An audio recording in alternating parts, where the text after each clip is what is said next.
Hello everyone, आपका स्वागत है बहुजन साइंस नामा में। आज आपके सामने सिद्धार्थ का बचपन में संरक्षण कैसा रहा, इस संदर्भ में आपके सामने प्रस्तुत है। सिद्धार्थ गौतम की शादी 16 वर्ष की अवस्था में दंडपाण की पुत्री यशोदा से हो जाता है और धीरे धीरे समय का चक्र चलता है और कमाल बच्चे का जन्म हो जाता है। पर सिद्धार्थ गौतम में कोई ऐसा परिवर्तन नहीं दिखता था कि वो राजा की गद्दी पे बैठे और वो राजा बने। यह बात शुद्धोधन के मन के अंदर घूम रही थी। उनके समझ में ये बात थी कि अब व्यवस्था दूसरी ही करनी पड़ेगी। तो वो सोच समझ के शुद्धोधन अपने पुरोहित उदयी को आदेश करते हैं कि जाओ सिद्धार्थ के लिए वो सारी व्यवस्था कर दो जो मनुष्य गृहस्थ में फंस करके जीवन यापन शुरू कर दे।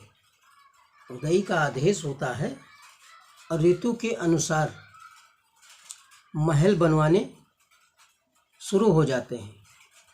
सुंदर बाग बगीचे, हर तरह के भोग विलास के साधनों की व्यवस्था हो जाती है और आदेश किया जाता है कि अंतःपुर की व्यवस्था की जाए जहाँ सुंदरियों की कमी न हो। और अपने पुरोहित उदय से राजा ने कहा कि उन पोषणियों को संकेत कर दें कि कुमार की सभी तरीके की आवश्यकताओं को पूरा करें। लेकिन प्रयास भरसक किया गया पर राजकुमार पर उसका प्रभाव नहीं रहा। स्त्रियां राजकुमार को अपने बस में नहीं ला सकी। ये उदयी पुरोहित स्वयं जानते थे और जान चुके थे। तब उदयी पुरोहित स्वयं सिद्धार्थ के पास जाते हैं और कहते हैं कि मैं एक मित्र की हैसियत से आपसे बात करना चाहता हूँ। किसी अनहित काम से बचना, हित काम में लगाना और विपत्ति में साथ न छोड़ना ये मित्र के लक्षण होते हैं। उन्होंने कई उदाहरण गौतम के सामने इतिहास के प्रस्तुत किए, जिससे जो काम को ही सर्वप्रथम पुरुषार्थ मान करके प्राचीन काल में इंद्र तक ने जो है गौतम ऋषि की पत्नी अहिल्या का क्या किया। इसी प्रकार अगस्त्य ऋषि ने भी सोमभार्या रोहिणी के साथ क्या किया। औतथ्य पत्नी मरुत की पत्नी ममता के साथ ऋषि बृहस्पति ने भोग किया और भारद्वाज को जन्म दिया। इसी प्रकार अन्य उदाहरण प्रस्तुत किए पुरोहित ने।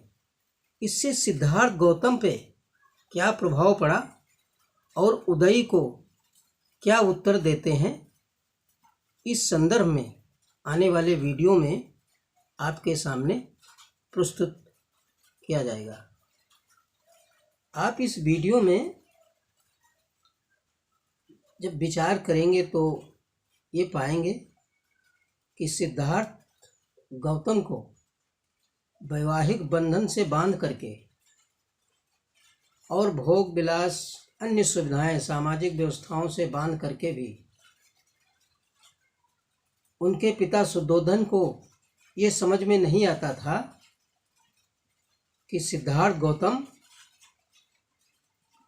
मार्गदाता बनेगा, सन्यासी बनेंगे या हमारी गद्दी पे बैठेंगे।